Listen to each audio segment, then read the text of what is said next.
Hey there, y'all. Let me tell you about a time my whole world flipped upside down. A time I went from scrubbing floors to standing tall in a house that tried to erase me. My name's Lila Carter, just a girl from nowhere, raised in the dusty halls of Grace Haven Orphanage in Macon, Georgia, with nothing but a silver star pendant around my neck, the only thing left from whoever dropped me off on those cold stone steps. I was nobody's kid, always the last picked, the one folks looked through like I was a ghost until I stumbled into a truth that hit me like a freight train. I was 24, working as a maid at Grayson Hall, this big OL mansion owned by Nathan Grayson, a guy who walked like he owned the air itself. Rich, white, built an empire on banking and charm, just like his daddy, William Grayson, before him. I was invisible there, just another pair of hands polishing their marble floors, until one day I found Ida's faded photo tucked behind some old books in the library. A woman, Eleanor Grayson, Nathan's mom, staring back at me with eyes like mine, high cheekbones, and get this, that same star pendant glinting around her neck. My heart stopped. I touched my own pendant, the one I'd worn my whole life, and it was like the room spun. Was this my mom? I was still kneeling there, clutching that photo, when Nathan stormed in. "What the hell are you doing?" he snapped, his voice sharp enough to cut glass. I stood, shaking, and whispered, She was my mother." His face twisted, like I'd just spit on his family crest. "Put that down. You don't get to touch her. You don't belong here." He snatched the photo, his eyes burning with something anger, yeah, but something deeper, like fear. "You're done. Pack your stuff. Get out by tonight." I froze, my chest tight, tears stinging, but I didn't beg. I just walked out, the pendant heavy against my skin, whispering truths I didn't yet understand. That night, alone in a cheap motel, I couldn't sleep. My mind kept racing. Who was I, really? Why was I thrown away? I went back to Grace Haven, sat across from Sister Ruth, the only person who'd ever given me a kind word growing up. I held out my pendant, voice barely steady. "Tell me the truth. Was Eleanor Grayson my mom?" Sister Ruth's eyes softened, sad but steady. She came in the dead of night. "Lila, alone, kissed your forehead, and said, 'Her name's Lila. Keep her safe.' Then she was gone." My breath caught. "And my dad?" She hesitated.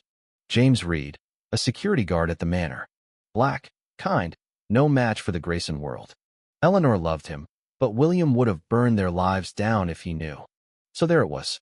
I was a secret, born from a love that wasn't allowed, hidden to protect their perfect image.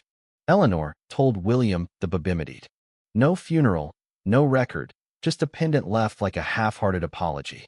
I wasn't a daughter. I was a scandal. But knowing that didn't make it hurt less, it made me angry. Why was I the one who paid for their choices? A week later, I got a call. Nathan, of all people, wanted to see me. I went back to Grayson Hall, not as a maid, but as someone with questions burning a hole in my chest. He stood by the fireplace, looking smaller somehow, holding a journal. "Eleanor's. I read it," he said, voice low.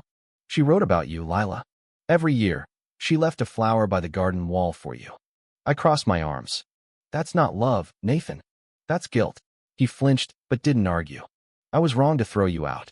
I didn't want to believe my mom lied to us." For the first time, I saw him not as the untouchable heir, but as a guy wrestling with a broken memory of his mother, just like I was. Then I met my dad, James, in a little house across town, paint peeling, wind chimes singing. He opened the door, looked at me, and said my name like he'd been waiting years to say it. "Why didn't you come for me?" I asked, voice cracking. He stepped aside, let me in. "I wanted to, Lila, God knows I did, but I had no power against the Graysons. Eleanor swore she'd find a way, but she got sick. Time ran out." He handed me a tiny, faded shoe, mine from when I was a baby. "It's all I had left of you." Something in me broke and healed all at once. From there, things changed. Nathan didn't just apologize, he gave me a place, not just in the house, but in something bigger. He started the Eleanor Foundation, a project to help kids like me, kids the system forgets. I didn't just join it, I ran it. Boardrooms full of suits side-eyed me, whispering about my lack of pedigree.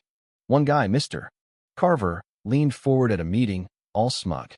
"No offense, Miss Carter, but this role requires experience." I stared him down. "I've spent my life surviving what your systems ignored. That's my experience." The room went quiet. Nathan smirked. She's a Grayson. That's pedigree enough. But the world wasn't done pushing back. A nasty blog dropped, calling me a gold digger, a fake heir, digging into my black roots like it was a crime. Social media lit up, tearing into me, Nathan, even Eleanor's memory. I could have hid, but I didn't. I stood at a press conference, Nathan at my side, and spoke my truth. I cleaned houses like this one, invisible, unheard. But I'm not invisible anymore. I'm here, and I'm building something for kids who feel like I did. The crowd clapped, not everyone, but enough. My story wasn't just mine anymore, it was theirs. Months later, I stood on a stage in Atlanta, launching the Eleanor Legacy Scholarship for foster kids. Zoe, a girl I mentored, hugged me tight, whispering, "You showed me I can be somebody." That's when it hit. Meadows wasn't about me anymore. It was about her, about Jeremiah, a kid we took in one night when the system failed him, about every kid who'd ever felt erased. I looked out at the crowd, saw James and Nathan standing together, and felt something new, home. But here's the thing, legacy ain't just a name or money. It's what you do with the pain you're handed. Some folks will say I'm a fraud, that I don't belong in a place like Grayson Hall. Others will say I'm proof you can rewrite your story. What do y'all think? Is family what you're born into, or what you build? Drop a comment. Share your take. Let's talk about what it means to belong, to fight, to rise. And if this story hit you, hit that like button, subscribe, and let's keep telling the stories that matter.